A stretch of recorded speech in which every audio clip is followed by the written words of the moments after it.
Assalamualaikum warahmatullahi wabarakatuh. Alhamdulillah wassalatu wassalamu ala rasulillah la nabiyya ba'dah.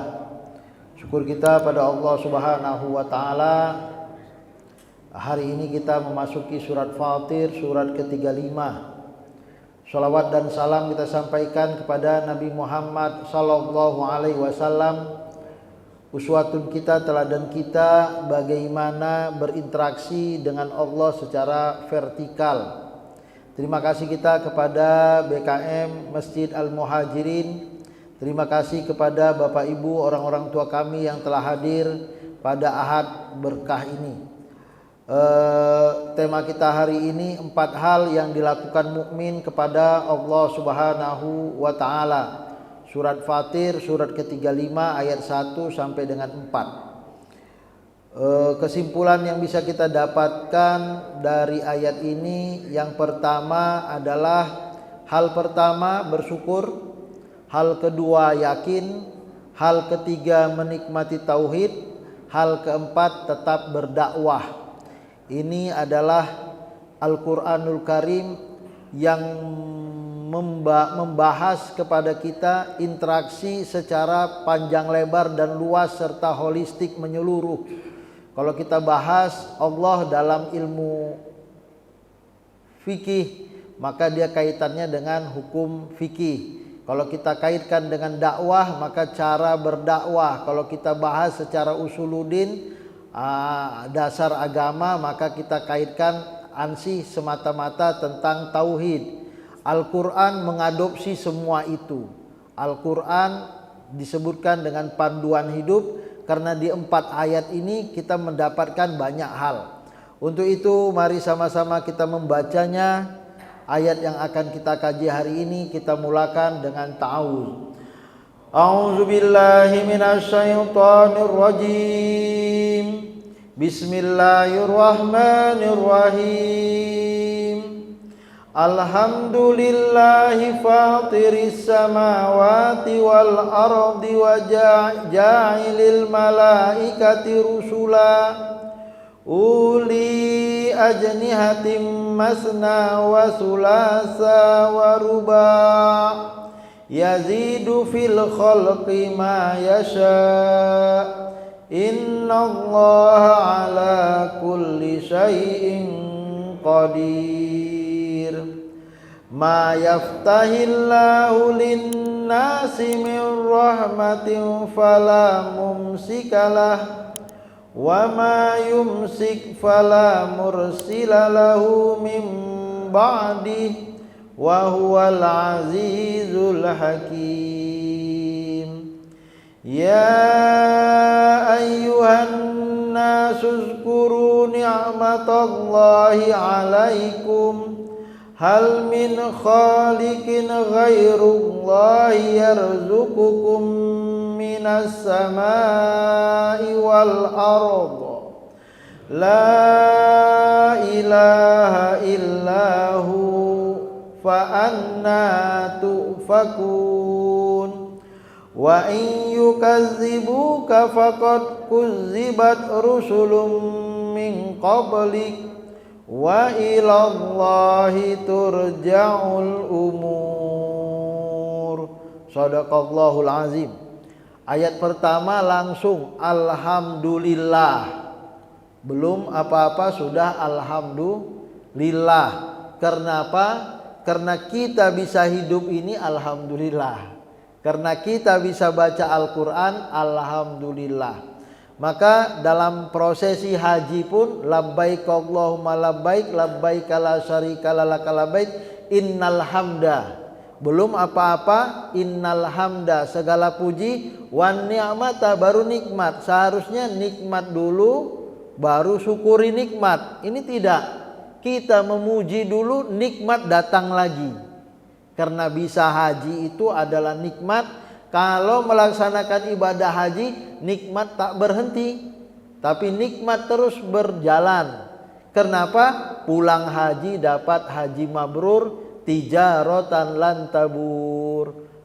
Bisnis kita tetap lancar, perdagangan jual beli tetap diberkati oleh Allah. Begitulah dia Al-Quran tidak saja ditutup dengan alhamdulillah, terkadang seperti ayat pertama dari surat Fatir ini dibuka juga dengan alhamdulillah, segala puji bagi Allah. Inilah hal yang pertama kali harus hamba lakukan kepada Tuhannya Allah, pandai-pandai memuji Allah, pandai-pandai mensyukuri atas nikmat Allah.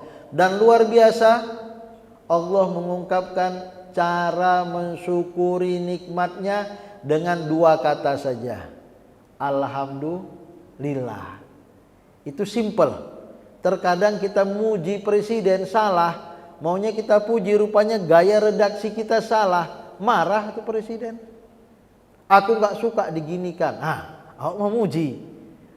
Terkadang ada orang yang pandai bersastra, berpuisi, memuji orang, enak didengar. Tapi ada juga yang muak. Allah mengajarkan kepada kita cara mujinya mudah. Alhamdulillah. Kemudian terjemahan kita kekurangan bahasa.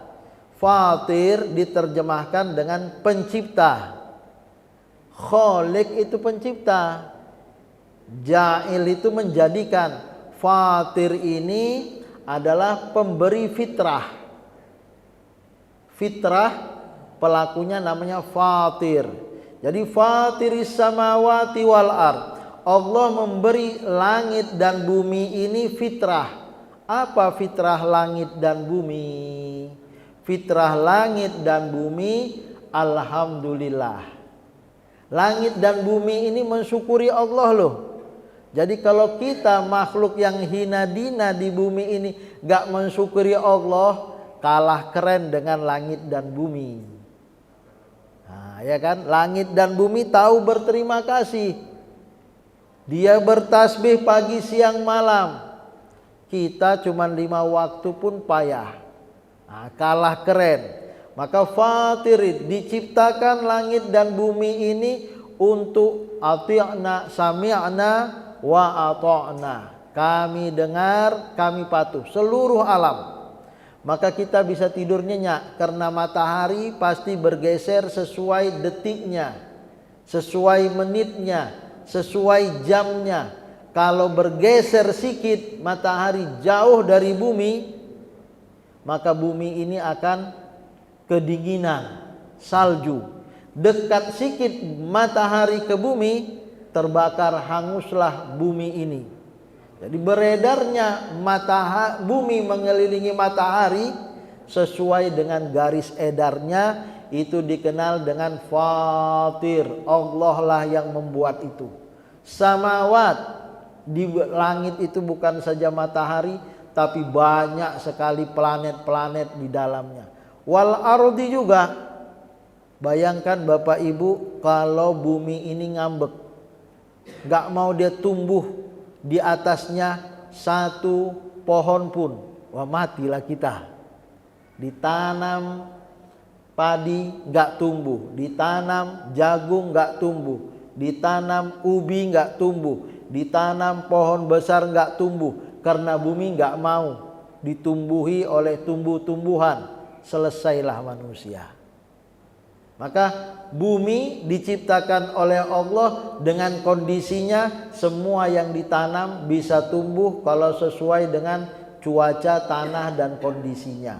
Ja'ilil malaikati rusulah. Allah juga menciptakan, menjadikan malaikat. Malaikat itu jamak.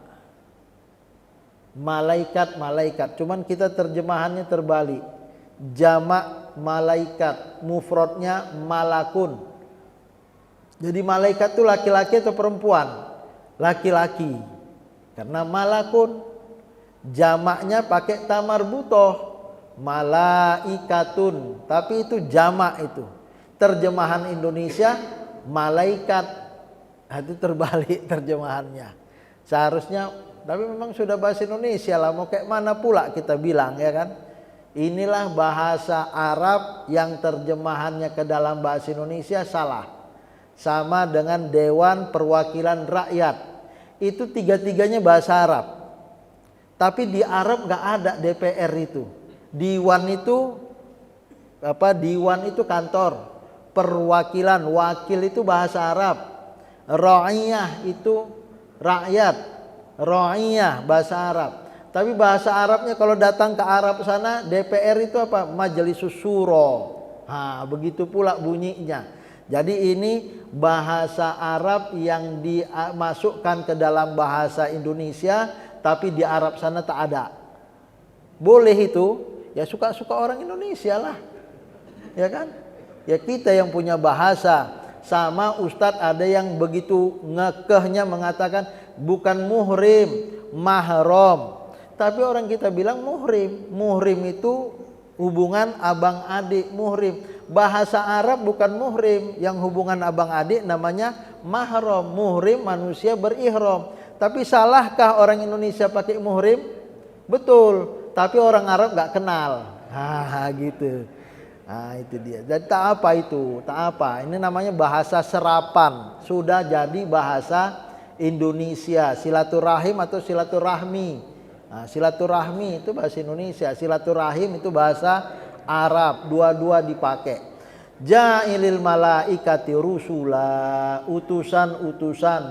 Ada utusan dari para malaikat. Malaikat banyak.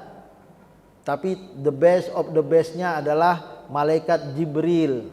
Malaikat banyak, tapi untuk mencabut nyawa itu dipilih malaikat Israel misalnya. Ada nanti malaikat banyak yang untuk mencatat amal ibadah kita, Raqib dan Atid. Dan semua kita punya malaikat pencatat amal ibadah kita. Dan itu ada utusan-utusannya, ada perwakilan-perwakilannya. Uli ajnihatin masna wa sulasa wa ruba. Tiap malaikat itu punya sayap 22, 33, 44. 2 berarti 2 di kiri, 2 di kanan, 3 di kiri, 3 di kanan, 4 di kiri, 4 di kanan. Yazidu fil khalqi ma yasha. Ini pengertiannya dua. Ada yang mengatakan malaikat itu, malaikat Jibril itu punya sayap sampai 700. Karena bertambah jumlahnya sesuai dengan keinginan Allah. Tapi ada juga pemahaman modern, yazidu fil khalqi ma yasha. Itu tidak lagi cerita tentang sayapnya malaikat, tapi bercerita bahwa Allah terus saja menciptakan makhluk apa saja di dunia ini. Kita tidak tahu ada makhluk baru, ya kan? Misalnya walaupun cuman sekedar reproduksi lebih cepat. Dulu yang namanya padi dipanen setahun 2 kali. Sekarang bisa dipanen 3 bulan sekali. Dulu lele berapa lama itu panennya? Nah, sekarang 3 sebulan sudah bisa panen. Ayam, dulu ayam kampung, kalau nggak datang tamu nggak kita makan. Sekarang hampir tiap hari makan ayam. Itu termasuk yazidu fil khalqi ma yasha. Jumlahnya itu bertambah banyak sesuai dengan jumlah manusia yang bertambah banyak. Sangka kita kurang makan lah kita, banyak. Gimana lah kalau makan ayam setahun sekali, Idul Fitri, Idul Adha, ya kan? Alhamdulillah, ternyata tidak. Innallaha ala kulli syai'in qadir. Allah maha kuasa atas segala sesuatu. Dulu kita naik unta pergi ke Mekah. Habis itu berubah transportasi naik kapal laut. Sekarang naik pesawat cuman 10 jam. Lebih lama lagi pulang kampung dari ngantar jemaah haji ke Medan. Balik dia ke Tapsel sana naik bus 12 jam. Jemaah haji sudah sampai ke Jeddah 10 jam. Nah, ini bagaimana Allah Maha Kuasa membuat segala sesuatu bertambah dan bertambah cepat, bertambah banyak jumlahnya, dan begitulah kehidupan sekarang. Kalau dulu sempatlah nggak ada komputer, data itu banyak sekali di gudang. Sekarang sudah tak perlu lagi kertas, less paper. Cukup pakai satu komputer, semua data sudah ada di sini. Dan sekarang saking kan banyak datanya, muntah kita. Dulu nonton TV tahun berapa itu? Wah, hitam putih, numpang awak lihat dunia dalam berita pun dah hebat kali ya kan. Wah, sekarang luar biasa. Ini yazidu fil khalqi ma yasha, innallaha ala kulli syai'in qadir. Sejak dahulu ciptaan Allah tak pernah berhenti. Jadi ini walaupun kata orang ini kan perbuatan manusia Bapak, tetap sumber daya alam milik siapa? Otak ini punya siapa? Yang memberi inspirasi siapa? Di balik itu semua pasti ada Allah. Ia terus berkelanjutan sebab Dia Maha Kuasa dan karunia-Nya selalu melimpah, tiada hentinya. Ya, maka pelajaran pertama bersyukur. Allah adalah pencipta, penguasa dan pemberi rahmat. Sebagaimana sering kita sebutkan surat 14 surat Ibrahim ayat 7, la in syakartum la azidannakum wa la in kafartum inna azabi lasyadid. Kalau kamu bersyukur akan ditambah. Maka bersyukur ditambah. Kita akan belajar dari kegagalan masa lalu, dari laptop yang besar, dari komputer yang besar, akhirnya komputer pakai perutnya besar, akhirnya layarnya tipis, sekarang sampai ada kayak handphone. Ini semua belajar dan mensyukuri nikmat yang ada. Selalu ada inovasi, renovasi, dan selalu ada tambahan rezeki dari yang dulunya payah jadi mudah, tambah mudah, dan akhirnya sangat mudah. Kalau engkau mengingkari nikmatku, maka azabku sangat berat. Ma yaftahillahu linnasi min rahmatin fala mumsikalaha. Yakin bahwa semua sukses kita berkat Allah. Inilah dia pembelajaran kedua. Ma yaftahillahu, apa saja diantara rahmat Allah yang dianugerahkan kepada manusia, min rahmatin, rahmat Allah dibukakan Allah kepada manusia, gak akan ada sanggup yang nutup. Bahasa Medannya kalau sudah rezeki takkan kemana. Nah itu dia ya. Tapi kalau misalnya belum rezeki, capek pun kita nyari gak akan dapat.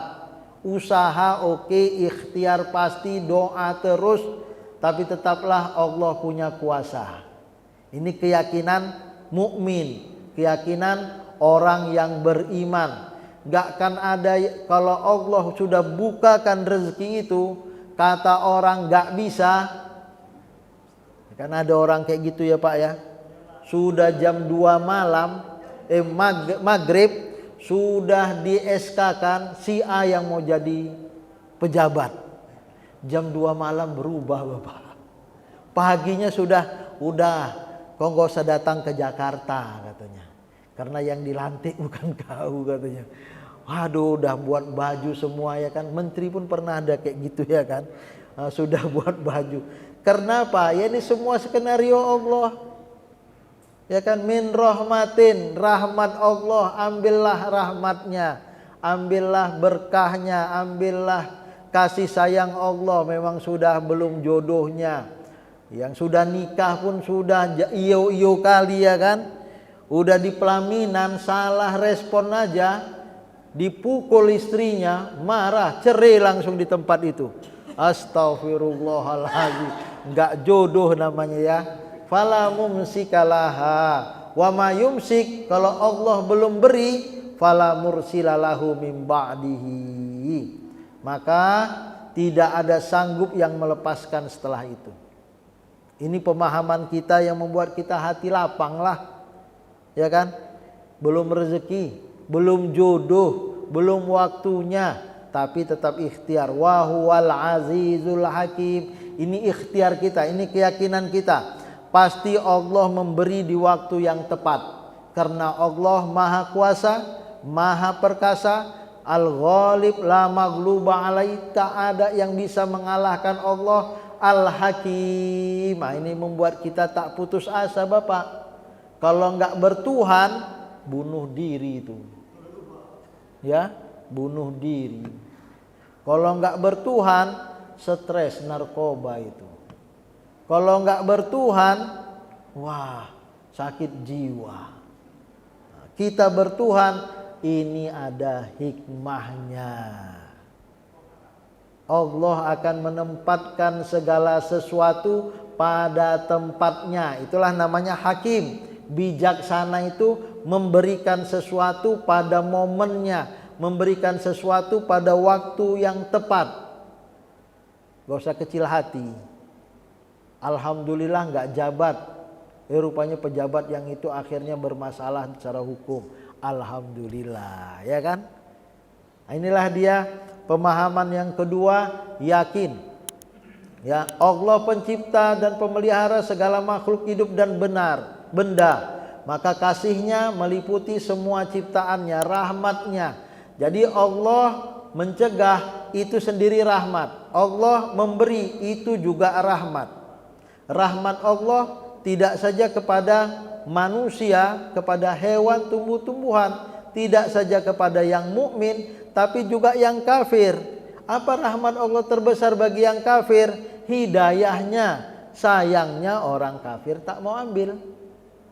Nah, kita hanya melihat rahmat dari segi benda, materi, jabatan, pangkat, anak, keturunan, jodoh. Padahal sebenarnya dekat dengan Allah itu adalah rahmat yang tertinggi. Maka yakin Allah Maha Pengasih, Maha Perkasa, Maha Bijaksana. Mengingat Allah ketika berbaring atau tidur. Yaitu orang-orang yang mengingat Allah sambil berdiri, duduk, dan dalam keadaan berbaring. Allazina yazkurunallaha qiyaman wa qu'udan wa ala junubihim wa yatafakkaruna fi khalqis samawati wal ard. Rabbana ma khalaqta hadza batila. Ya Tuhan kami, tidakkah Engkau menciptakan semua ini sia-sia? Enggak jadi, ada hikmahnya. Jadi ada hikmahnya. Ma khalaqta hadza batila subhanaka faqina azabannar. Maha suci Engkau, lindungi kami dari azab neraka, lindungi kami dari pikiran kotor. Negatif thinking.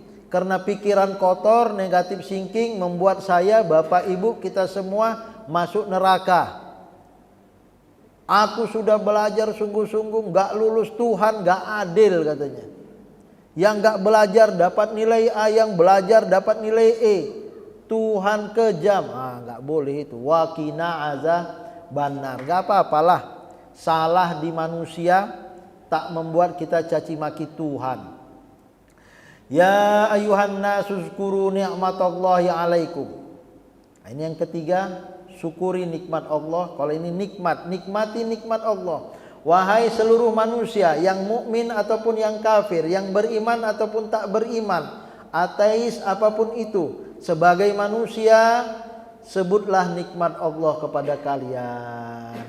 Nah, sebutlah nikmat Allah kepada kalian, artinya yang kafir masuk Islam lah. Yang tak beriman, berimanlah. Yang mengatakan tiada Tuhan di alam ini, lanjutlah tiada Tuhan selain Allah. Uzkuru nikmatallahi alaikum. Alam ini enggak akan mungkin diciptakan tanpa ada penciptanya. Pencipta alam adalah Allah. Maka nikmati fasilitas alam ini. Dan puncak nikmat Allah itu apa? Apa sih puncak nikmat Allah itu? Kita tadi nggak naik jabatan marah gitu ya kan, nggak lulus marah, nggak dapat jodoh sudah di depan mata, sudah berhubungan 4 tahun nggak jadi nikah, marah gitu. Maka sebenarnya puncak tertinggi itu apa? Puncak nikmat tertinggi adalah la ilaha illallah. Tiada Tuhan selain Allah. Nggak dapat itu tetap berzikir. La ilaha illallah, la ilaha illallah, la ilaha. Pagi 100, malam 100. La ilaha illallah, la ilaha. Ini nikmat loh. Supaya kita lebih dekat dari sang pemberi nikmat. Jadi puncak nikmat itu hal min khaliqin ghairullah. Siapa pemberi rezeki selain Allah? Itu nikmat. Yarzuqukum minas sama'i wal ard. Allah memberi rezeki dari langit dan dari bumi. Allah yang memberi. La ilaha illahu. Tiada Tuhan selain Dia. Jadi puncak nikmat itu la ilaha illallah. Kita merasa puncak nikmat itu ketika naik pangkat, ya kan? Ketika punya momongan yang sudah lama menanti momongan, yang dapat jodoh setelah lama belum punya jodoh. Oke lah, itu bagian dari nikmat Allah kalau dibingkai lillahi ta'ala. Ini anak kita jadikan anak soleh, ini rumah tangga kita jadikan sakinah, mawaddah, warohmah, bukan untuk menzalimi perempuan, bukan juga untuk memenjarakan laki-laki. Kita dapat pangkat jadi amanat untuk bisa memberi kontribusi positif dalam bingkai la ilaha illallah. Fa'anna tu'fakun. Sayangnya banyak manusia yang tak paham, berpaling dari tauhid itu. Akan bodoh sekali kalau manusia mengingkari pesan Allah yang penuh dengan rahmat tauhid. Jadi puncak dari nikmat itu tauhid. Rahmat Allah itu tauhid. Kita cari ke sana kemari, rupanya Pak Ustadz ada di sini rupanya nikmat itu. Di masjid ini rupanya. Nggak jauh-jauh, pergi pagi sampai sore, pergi sore sampai pagi. Oke lah, itu bagian dari ikhtiar usaha. Tapi sebenarnya ketika berzikir itu adalah puncak nikmat. Karena kalau hati lapang semua jadi berkah. Kalau hati nggak lapang semua jadi beban. Ya, menikmati nikmat terindah bahwa Allah itu esa. Hanya karena sibuk mencari rezeki, banyak orang lupa dengan sang pemberi rezeki. Cocok saya rasa itu ya. Ya cocok ya. Nah itu dia. Terakhir dari firman Allah pesan kita, wa in yukazzibuka faqad kuzzibat rusulun min qablik. Jika mereka mendustakan engkau setelah engkau beri peringatan, wahai Nabi Muhammad, maka sungguh rasul-rasul sebelum engkau telah didustakan pula. Nah, ini yang keempat, berdakwah. Ya kan? Sudah dapat nikmat, sudah yakin pada Allah, sudah alhamdulillah mensyukuri nikmat Allah, ditambah lagi nikmat Allah. Kita ajak orang baik-baik, dia marah, dia caci Nabi Muhammad, orang gila, penyair, penyihir, semualah caci maki, sumpah serapah. Nah, di Taif dilempari. Jadi kalau kita lihat film di Taif itu, saya lihat YouTube-nya. Jadi kata orang nerangkan itu, Bapak, ada batu besar sebesar badan saya segi 4 kayak dadu, tapi sebesar badan saya atau lebih tinggi lagi. Nah, itu nyangkut itu batunya sampai sekarang. Saking kan marahnya orang Taif, itu mau digelindingkan supaya Nabi Muhammad kena batu itu dan mati. Rupanya tertahan dengan batu kecil katanya. Ditahan oleh malaikat, selamat. Nabi Muhammad cuman kena lempar batu-batu sebesar mangga lah ya kan. Lumayan juga lah batu sebesar mangga itu. Berdarah kaki Nabi, lari. Kemudian ada masjid bagus juga kalau kita sekali-sekali umroh lewat Taif, mungkin ada juga yang sudah ke sana. Tapi di YouTube itu ada, bisa dilihat. Jadi begitulah bencinya mereka dengan Nabi Muhammad. Sebenarnya bukan sosok manusia suci ini, tapi lebih kepada bencinya mereka kepada Islam, dan dibalik itu bencinya mereka kepada Allah Subhanahu wa ta'ala. Allah memberi rezeki, dibenci pula. Allah memberi fasilitas, dibaikot pula. Nah, ini musibah lah. Wa ilallahi turja'ul umur. Wahai Nabi Muhammad, ini enggak usah dibawa ke hati, jangan dimasukkan ke hati. Kalau kau berdakwah direspon negatif, urusannya dengan aku, kata Allah. Nah, inilah dia orang Islam. Maka kita menemukan betapa banyak, bukan banyak kali, tapi betapa ada orang yang membenci Islam, tiba-tiba masuk Islam dan sangat fanatik dengan Islam. Kenapa? Karena kita nggak balas dendam loh. Walaupun kita marah dengan dia, bukan karena apa-apa, karena dia membakar kitab suci kita. Tapi kalau dia cuman merespon negatif, itu sudah biasa. Dan akhirnya mereka mempelajari, kok begitu fanatik orang Islam ini. Kami punya agama nggak segitunya lah. Tapi akhirnya begitu dia pelajari, oh, asyhadu an la ilaha illallah. Inilah wa ilallahi turja'ul umur. Tetap berdakwah, penolakan biarlah menolak. Silahkan anjing menggonggong, kafilah tetap berlalu. Yang merespon negatif biarlah. Mudah-mudahan Allah beri hidayah. Penduduk Taif yang tadinya melempar batu itu akhirnya berbondong-bondong masuk Islam. Karena doa Nabi, Allah mahdi qaumi fa innahum la ya'lamun. Ya Allah beri hidayah bagi penduduk Taif ini. Dia lempar saya karena mereka tak tahu. Tapi luar biasa, bukan sekedar dilempar, Nabi Muhammad dikejar loh, lari, bersembunyi. Disebutkanlah ini tempat Nabi Muhammad bersembunyi itu. Wah, ngeri betul itu. Berarti targetnya memang mati. Bukan sekedar lempar seperti lempar anjing gitu ya. Enggak, tapi lempar targetnya mati. Wah. Tapi begitulah hidayah Allah, wa ilallahi turja'ul umur. Yang tak mau beriman, tak mau berislam sampai akhir hayat, enggak masalah kita. Yang penting kita senang kalau bina mu'allaf ini akhirnya menjadi sentral kebaikan. Ya kan? Pak Ustadz, masa yang sudah masuk Islam murtad balik, ya sudah, wes ben lah. Dia dengan dirinya lah itu. Dia dengan Tuhannya. Mudah-mudahan tak ada. Karena apa? Karena bagusnya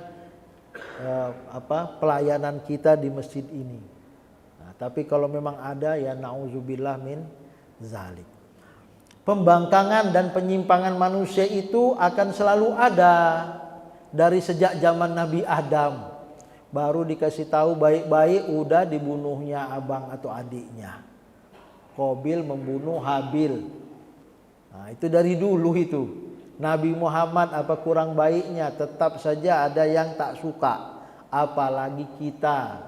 Pasti ada saja silap dan salahnya, dan menentang yang benar dan menerima yang salah. Memang begitu wataknya. Yang baik tak mau, yang jahat mau. Seorang nabi tidak akan gentar hanya karena itu, sebab semua itu akan kembali kepada Allah juga.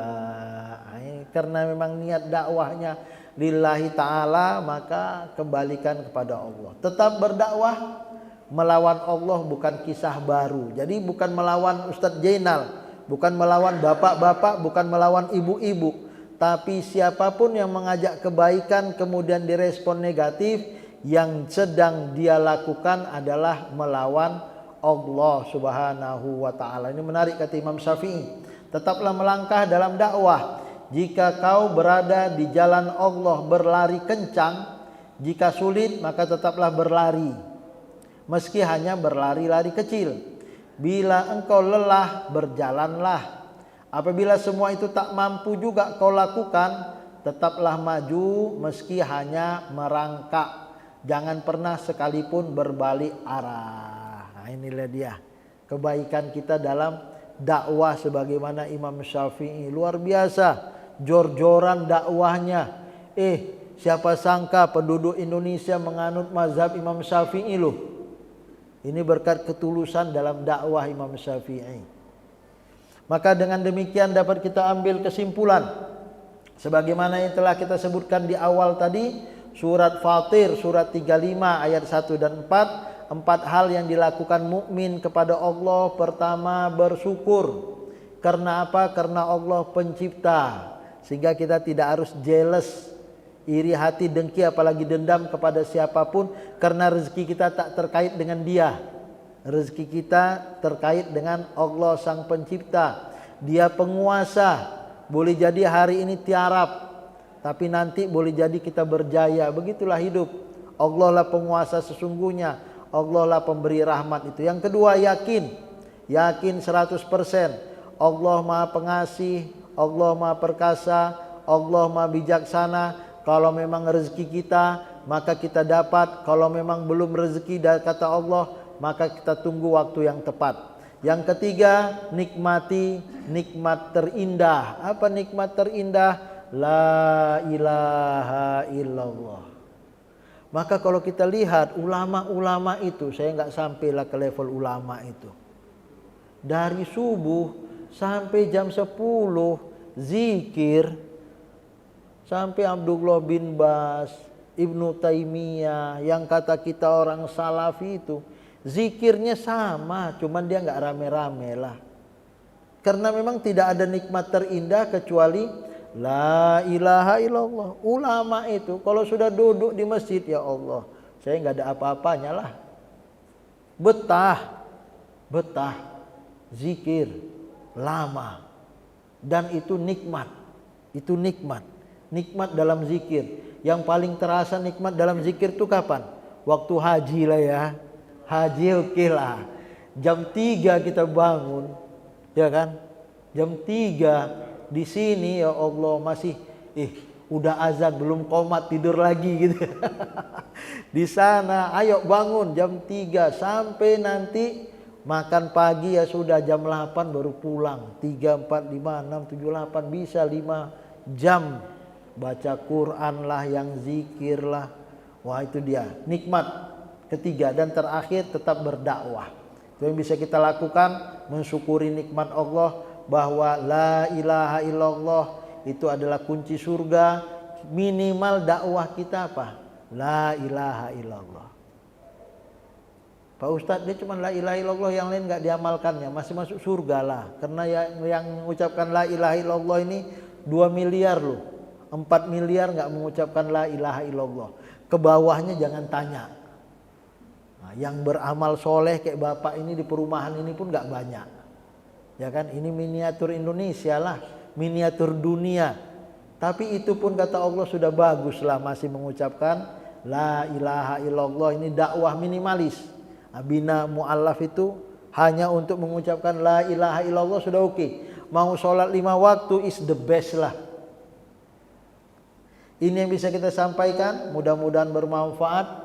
Waktu kita tinggal 5 menit, masih ada waktu atau bagaimana? Nah, kita tutup dengan doa saja, nanti baru pertanyaan habis waktunya. A'udzubillahi minasyaitonirrajim. Bismillahirrahmanirrahim. Assalatu wassalamu ala asyrafil anbiya'i wal mursalin wa ala alihi wa sahbihi ajma'in. Walhamdulillahi rabbil alamin. Allahumma ja'alil Qur'anal 'azima rabi'a qulubina. Ya Allah, jadikanlah Al-Qur'an tempat terbaik di dalam sanubari kami. Wa nura sudurina, cahaya yang menyinari jalan kehidupan kami. Wa jala'ah zanina wa zahaba humumina, penghapus segala kesedihan dan gundah gulana yang kami alami. Allahumma habib ilainal iman. Ya Allah, cintakan kepada kami iman. Wa zayyinhu fi qulubina, hiasi ia di dalam sanubari kami, sanubari anak-anak kami. Wa karrih ilainal kufra wal fusuqa wal isyan, jauhkan kami semua dari kekafiran, kefasikan dan kemaksiatan. Waj'alna minar rasyidin, jadikanlah ya Allah kami hamba-Mu yang cerdas dengan memilih iman dan menjauhi kekafiran. Allahumma ja'al jam'ana haza jam'an marhuma. Ya Allah, jadikan pertemuan ini pertemuan yang penuh dengan rahmat dan kasih sayang. Wa tafarruqana min ba'dihi tafarruqan ma'suma, perpisahan kami setelah ini perpisahan yang penuh dengan keampunan dan kemaafan. Rabbana ighfir lana wa liwalidaina, ya Allah, ampuni dosa kami, dosa ayah ibu kami. Warhamhuma kama rabbayana shaghira, sayangilah mereka sebagaimana mereka telah mendidik kami di waktu kecil. Jika ayah ibu kami atau salah satunya telah mendahului kami, jadikanlah kuburnya raudhah min riyadil jannah, jadikan kuburnya taman dari taman-taman surga. Allahumma dakhil warfa' darajatahuma fil jannah, masukkan dan tinggikan derajat ayah ibu kami di dalam surgamu. Jika mereka masih hidup, mudahkan segala urusannya, beri kesehatan bagi mereka, kuatkan imannya, perbanyak amal soleh dan sedekahnya, dan beri kesempatan kepada kami sebagai anak-anaknya untuk dapat bisa terus berbakti membahagiakan ayah ibu kami. Ya mujibas sailin, kabulkan doa ayah ibu kami untuk kami dan untuk dirinya. Rabbana hab lana min azwajina wa dzurriyyatina qurrata a'yun waj'alna lil muttaqina imama. Ya Allah, berikanlah kepada kami pasangan hidup, anak-anak yang menyejukkan mata, menyejukkan jiwa dan hati kami. Jadikan rumah tangga kami, rumah tangga anak-anak kami sakinah, mawaddah warahmah, penuh dengan kedamaian, penuh dengan cinta, penuh dengan kasih dan sayang. Jadikan rumah tangga kami surga dan jalan menuju ridha dan surgamu. Jadikan kami semua ya Allah hamba-hambamu yang soleh dan solehah, hingga Engkau jadikan kami semua pemimpin bagi mereka yang bertakwa. Waj'alna lil muttaqina imama. Rabbana atina fid dunya hasanah. Ya Allah, berikanlah yang terbaik selama kami hidup di dunia. Wafatkan kami semua dalam keadaan husnul khotimah. Wa fil akhirati hasanah, berikanlah yang terbaik ketika kami berada di akhirat, bertemu denganmu, bertemu dengan nabimu, bertemu dengan orang-orang yang kami cintai, hamba-hambamu yang soleh. Wa qina azaban nar, hindari kami semua ya Allah dari siksa api neraka. Subhana rabbika rabbil izzati amma yasifun, wa salamun alal mursalin, walhamdulillahi rabbil alamin. Taqabbalallahu minkum minna wa minkum taqabbal ya karim. Terima kasih, mohon maaf. Wassalamualaikum warahmatullahi wabarakatuh.